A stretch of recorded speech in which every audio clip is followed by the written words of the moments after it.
হঠাৎই একটা জন্মদিনের পার্টির অনুষ্ঠান পড়লো, তো ভাবলাম এই শাড়িটা পরি। সেদিন আপনাদের দাদাই শাড়িটা আমার জন্য নিয়ে এসেছে সারপ্রাইজ গিফট হিসাবে।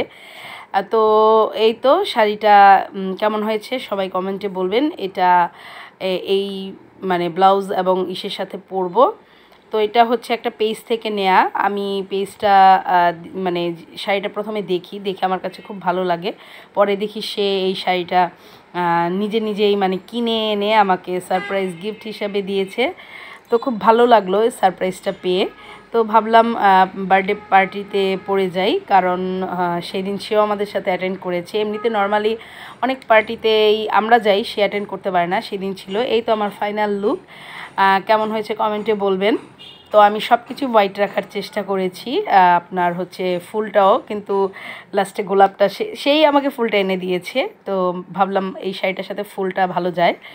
তো এই তো আমরা এখানে মায়ের বাসার থেকে তারপর হচ্ছে প্রোগ্রামে চলে গেছি। এটা ছিল হচ্ছে আমার একটা বিআই, ছোট্ট একটা বিআই, মানে আমার ভাই বোর মেশতো ভাইয়ের হচ্ছে বার্থডে পার্টি। তো ওই ছোট্ট বিআইটার হচ্ছে আমার বার্থডে। তো সেই এখানে আমরা যাচ্ছি, আমাদের বাসার কাছেই করেছে গ্রিন সিজনে। তো এটা আমাদের আর্সেন গেট এলাকায়। তো খুব ভালো ছিমছাম পরিবেশ, খুব ভালোই লেগেছে। রাতের অনুষ্ঠান, তো শীতের রাতের অনুষ্ঠানগুলো একটু জমকালো বা একটু হয়, কোয়ালিটিফুল হয়। তো এখানে ভালো, এই বাবুটারই হচ্ছে বার্থডে, আর এটা হচ্ছে ওর দাদু, মানে ঠাকুর দাদু। তো ওকে নিয়ে ঘরোয়া পরিবেশে আমরা যারা ছিলাম সবাই নিজেদের একেবারে খুব কাছের ঘনিষ্ঠ লোকজন। তো এখানে হচ্ছে মূল ভেন্যুটা, যেখানে ওর কেকটা কাটবে, আর চারপাশটা সাজিয়েছে খুব সুন্দর করে। এখানে হচ্ছে কিছু গেস্ট, আমার ভাই বোর হচ্ছে বাবার বাড়ির দিকের কিছু গেস্ট, আর এখানে শ্লোক আর আমি বসে আছি। শ্লোকের শরীরটা খুব বেশি একটা ভালো না, কারণ ওর একটু ফুড পয়জন হয়েছে। তো কী আর করার, আসলে বাচ্চাদের আসলে এই সময়টা, এই সিজনটা হচ্ছে শীতকাল। আমরা যদিও বলি যে শীতে হচ্ছে বাচ্চারা উইক কম হয়, কিন্তু না, শীতের মধ্যে বাচ্চাদের পেট খারাপ জনিত সমস্যাগুলো বেশি হয়। তো সবাই সাবধান থাকবেন। আমার বাবুটা হচ্ছে হাত দিয়ে এটা ওটা ধরে খেতে শিখেছে, তো তাই অনেক সময় ওর হাতটা হয়তো পরিষ্কার থাকে না, এর জন্য এটা ওটা মুখে দিয়ে দেয়, যার কারণে এই সমস্যাটা হয়েছে। তো এই তো সৃজন বেবিটার হচ্ছে এখন কেক কাটবে, সবাই মোটামুটি ফটো সেশন চলছে। তো আমরাও একটু টুক করে ছবি তুলে নিয়েছি এখানে। তো এই তো সব গুছিয়ে নিচ্ছে। তো আমার ভিডিওগুলো কেমন লাগে অবশ্যই কমেন্টে বলবেন। আর আমার ঘরোয়া যে প্রোগ্রামগুলো সেগুলাই আপনাদের দেখানোর চেষ্টা করি, বা আমি যেগুলো এনজয় করি, আমার এনজয়গুলো আপনাদের সাথে ভাগাভাগি করে নেই। তো এখানে আমি আর শ্লোক দাঁড়িয়ে আছি, আমরা একটু ছবি তুলবো, সবাই ডাকলো আসো সবাই একটু ছবি তুলি। তো এই তো ছবি তুলতে আমরা এখানে যাব।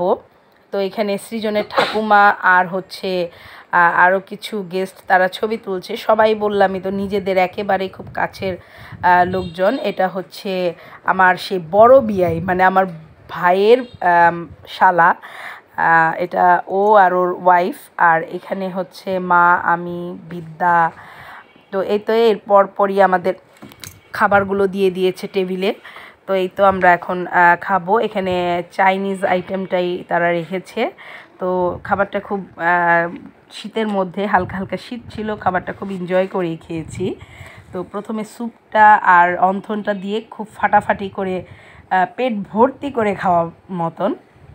তো খাবারগুলো আসলে খুব টেস্টি হয়েছিল।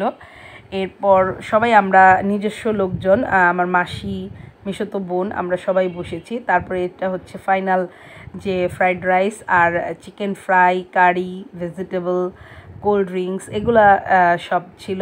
তো এই তো আমরা খাবারটা এখন সবাই খেয়ে নেব। খেয়ে বাসার কাছেই, তো অতটা প্যারা ছিল না যে গাড়ি করতে হবে, যেতে হবে, এই ধরনের কোনো প্যারা ছিল না। ঠান্ডা মাথায়, খুব ঠান্ডা মাথায় সিম্পলি খেয়ে নিয়েছি। আর এখানেই তো বাসায় আসার পর লাস্টে আমার একটু টাটা বাই বাই গুড নাইটটা দিয়ে দিলাম, কারণ সব এখন গোছাতে হবে। কোথাও বেড়াতে গেলে ঘরবাড়ির অবস্থা তো খুব খারাপ হয়ে যায়, তারপরে সেইগুলি সব গোছানো, যদিও আমি কিছু করিনি, ওরাই সব করেছে। তো আজকে ভিডিও এই পর্যন্ত, টাটা বাই বাই, সবাই ভালো থাকবেন।